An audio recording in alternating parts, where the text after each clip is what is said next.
First of all તો I love you all અને second of all I love you too યાર. ધોરણ 10 એ પેલા જવું હોય ને તો નીકળી જ પડો. અહીંયા કાંઈ છે ને એવું જોતા હોય ને તો આખો દાખલો જો જ્યાં લગીન કોન્સેપ્ટ ક્લિયર ન થાય ને ત્યાં સુધી મૂકીને જાવ ને તો તમને એ મારે નથી કેવું. સંભાવના એમાં મોસ્ટ આઈએમપી દાખલાની સિરીઝમાં આપણે ગહાવીએ. શા માટે ગહાવીએ તો કે મજબૂરી છે તમારી હશે, મારી થોડી થોડી છે પણ તમારા જેટલી તો નથી, પણ ગહાવી તો મારી જોઈએ એમાં કઈ હાલે એમ નથી. Okay sweet. ધોરણ 10 એનું ચેપ્ટર નંબર સંભાવના, એમાં મોસ્ટ આઈએમપી દાખલા. એમાં દાખલો આગળ જોઈએ ઈ પેલા તમારા શરીરના મહત્વના અંગ આંખ, કાન, નાક બધું ખુલી જવું જોઈએ. કાનનું નથી કે. Okay sweet. હવે જો બે મિત્રો જન્મદિવસ સમાન આધારિત દાખલો છે કે બે મિત્રો સવિતા અને અમિતા કમ્પ્લીટ લીપ વર્ષને ગણતરી લીધા વગર, મતલબ વર્ષ કેમ લેવાનું સ્વીટ?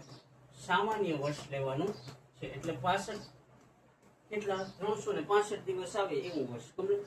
બે મિત્રો સવિતા અને અમિતા લીપ વર્ષને ગણતરીમાં લીધા વિના નીચેની ઘટનાની સંભાવના શોધો કે બંનેના જન્મદિવસ જુદા જુદા હોય અને બંનેનો જન્મદિવસ એક જ હોય.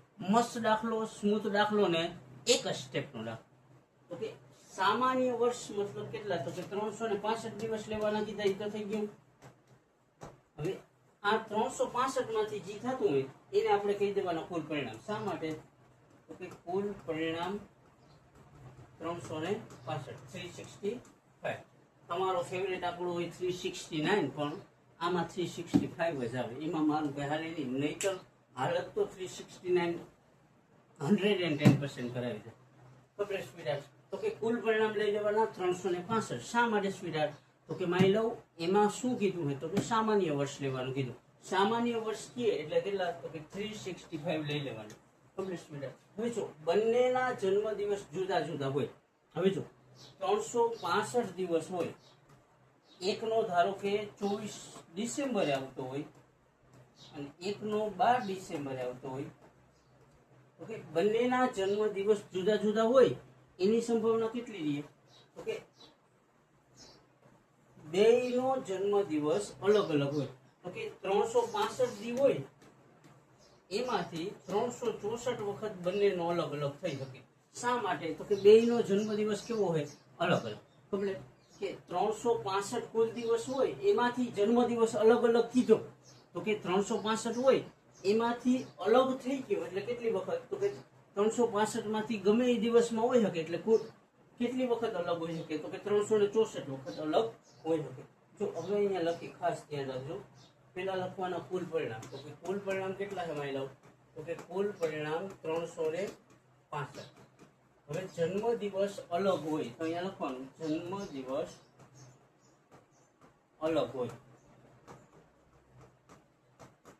તો કે P of A બરાબર ફોર્મ્યુલા લખી m/n. અહીંયા ખાસ ધ્યાન રાખો. તો કે 365 માંથી અલગ અલગ કેટલી વખત હોઈ શકે તો કે 364 વખત છેદમાં કુલ પરિણામ કેટલા સ્વીટ તો કે 365. આ થઈ ગયું ક્લિયર. હવે જન્મદિવસ સમાન હોય. બીજો ક્વેશ્ચન શું હોય તો કે જન્મદિવસ સમાન હોય તો કે P of B બરાબર ફોર્મ્યુલા લખવું હોય તો લખવાનું m/n. તો કે કેટલી વખત સમાન હોય શકે બેયનો જન્મદિવસ ધારો કે 1 જુલાઈ આવતો હોય તો કેટલા એક જ દી સમાન હોય તો 1 ના છેદમાં કુલ પરિણામ કેટલા 365. મસ્ત દાખલો, ઈઝી દાખલો અને સ્મૂથ દાખલો. આ રીત મારા ખ્યાલ મુજબ ટેક્સ્ટ બુકનો દાખલો છે અને મસ્ત દાખલો. પેલા હું સમજવાનું તો કે રકમ સમજવાની. રકમમાં હું તો કે સામાન્ય વર્ષ છે કે લીપ વર્ષ તો કે સામાન્ય વર્ષ કીધું, લીપ વર્ષ લીધા વગર એટલે સામાન્ય વર્ષ. તો કુલ પરિણામ કેટલા સામાન્ય વર્ષમાં થઈ જાય 365. તો અહીંયા લખવાનું કુલ પરિણામ 365. હવે જો જન્મદિવસ બેયનો અલગ અલગ હોઈ શકે તો કેટલા તો કે 365 માંથી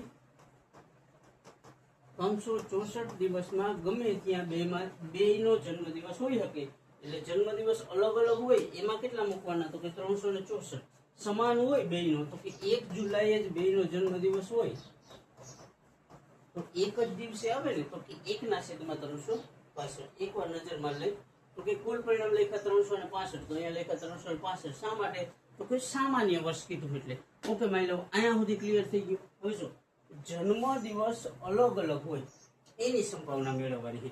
તો કે જન્મ દિવસ અલગ અલગ હોય શકે, તો કે 365 દી હોય એમાંથી એક દિવસ સવિતાનો જન્મ હોય અને એક દિવસ હમીદાનો જન્મ હોય.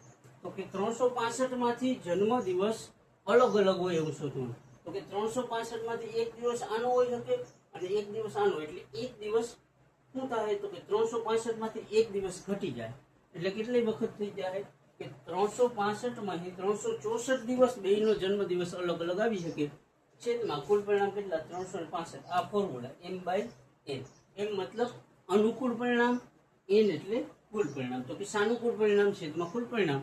તો કે સાનુકૂળ પરિણામ કેટલા હોઈ શકે? તો કે 364 હોઈ શકે. છેદમાં કુલ પરિણામ કેટલા? તો કે 365. તો હવે જન્મ દિવસ સમાન હોય, અહીંયા ધ્યાન રાખજો કે બેયનો જન્મ દિવસ એક જ દિવસે હોય તો એનો ફોર્મ્યુલા આ લખવાની બીજી વાર જરૂર નથી, લખો તો મજા આવશે. તો કે એમના છેદમાં તો કે જન્મ દિવસ સમાન હોય તો વર્ષમાં કેટલી વખત સમાન આવી શકે? તો કે એક વખત. તો 1 ના છેદમાં કુલ પરિણામ 365. મસ્ત દાખલો, ઈઝી દાખલો, સ્મૂથ દાખલો, અને એકવાર નજર મારો તો આવડી જાય ઓલા. અને છતાંય ન આવડે તો પ્રેક્ટિસ કરીએ. 1 ની 2 વાર, 2 ની 5 વાર, 5 ની 15 વાર, 15 ની 50 વાર. કારણ કે તમે હાવ નવરીના જ છો ને, તમારું કામ જ આ. જરૂર પડે તો 50 વાર ગણીએ. ઓકે માની લો કે બેર મિનિમમ 50 વાર તો જોઈએ. 50 વારમાં ના આવડે તો એ દાખલો ગયો નહીં, પણ 50 વાર બેર મિનિમમ 50 વખતમાં આવડી જાય અને આવડી જ જાય, એમાં કોઈ જાતનો પ્રશ્ન જ નથી. ઓકે સ્વીટ, એટલે પ્રેક્ટિસ કરીએ, વારંવાર પ્રેક્ટિસ કરીએ. 5 વાર, 15 વાર, 50 વાર બેર મિનિમમ છે. ઓકે સ્વીટી, કે જરૂર પડે તો 50 વાર જાય, નહીંતર 5 વારમાં આવડી જાય. અમુક કિસ્સા 15 વારમાં આવડી જાય, અમુક 10 માં આવડી જાય. એટલે જ્યાં સુધી ન આવડે ત્યાં સુધી જાય.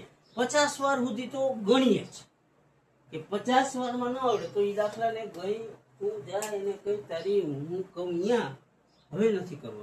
Okay sweety, complete. એટલે પ્રેક્ટિસ કરશું, વારંવાર પ્રેક્ટિસ કરશું, દિન એ રાત એક કરી દેવું. પ્રેક્ટિસ માટે 5 કલાકની જરૂર પડે તો આપી દેવાની, 10 કલાકની જરૂર પડે તો આપી દેવાની, 15 કલાકની જરૂર પડે તો આપી દેવાની. એમાં અચકાવાનું નહીં. શા માટે? તો કે તમારા જેવા માટે.